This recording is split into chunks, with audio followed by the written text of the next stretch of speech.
Today I'm going to be looking at comparing the Canon 7D and the Canon 60D. Now you can see by looking at the image right now that I've got a few more items hooked up to the 7D here. It's a little bigger. It's actually just slightly larger size body, but it's too much of a pain to take all that stuff off, so I'm just going to leave it all on.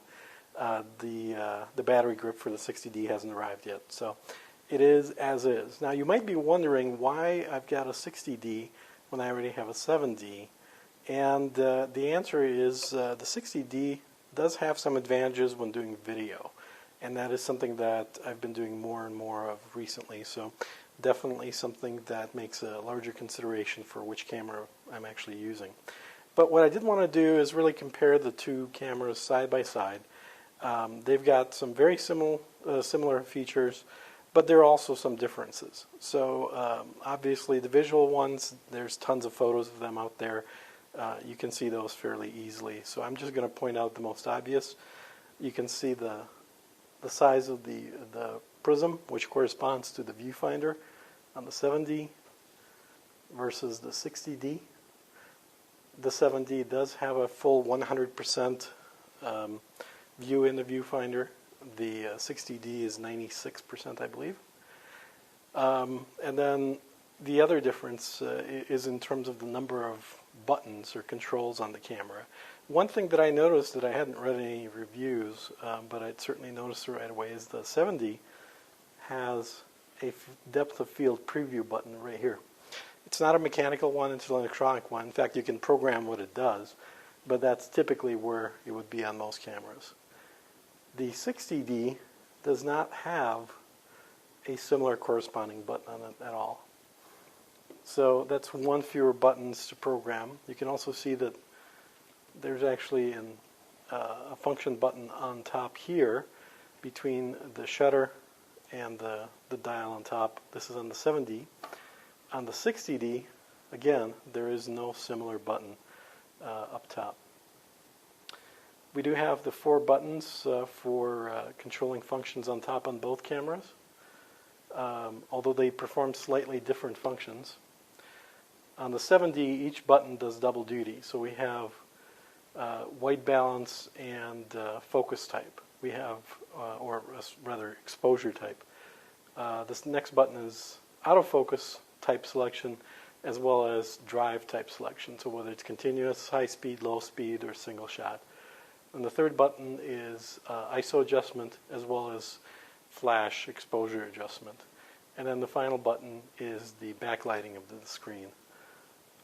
On the 60D, the buttons just do one function, which is autofocus, drive type, ISO, and exposure type. And then there's actually a 5th button for turning on the backlighting on the screen. If we rotate the cameras, and I'm going to pour them on in just one sec, you can see some other obvious differences, certainly in terms of what buttons are on the cameras themselves. Let me center that a little more. So you can see that there are significantly more buttons overall on the 7D.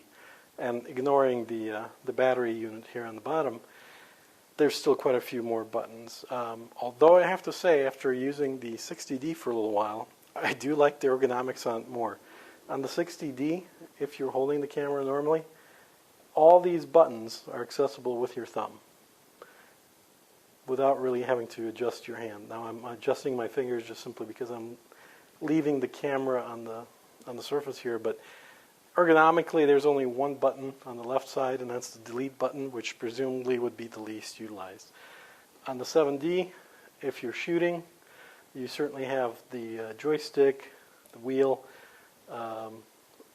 the buttons up here, but the info button, play button, quick button, and then the menu, you pretty much have to use your left hand for, or hold the camera with your left hand and then release your grip and then use your right hand for the buttons.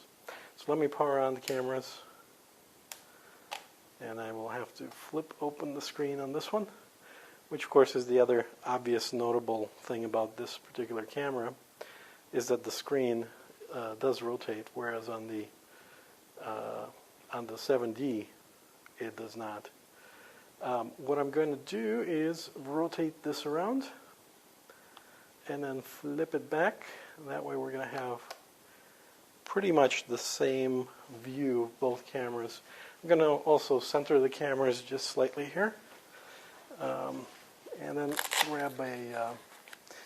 grab a memory card to use in the camera, since it doesn't really like to operate without one, or some of the functions don't work properly. So I'll get that inserted.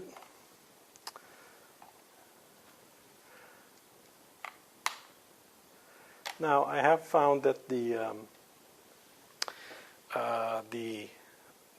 Class 6 cards actually work just fine shooting video on the 60D camera, which uses SD cards. The 70D uses CF cards.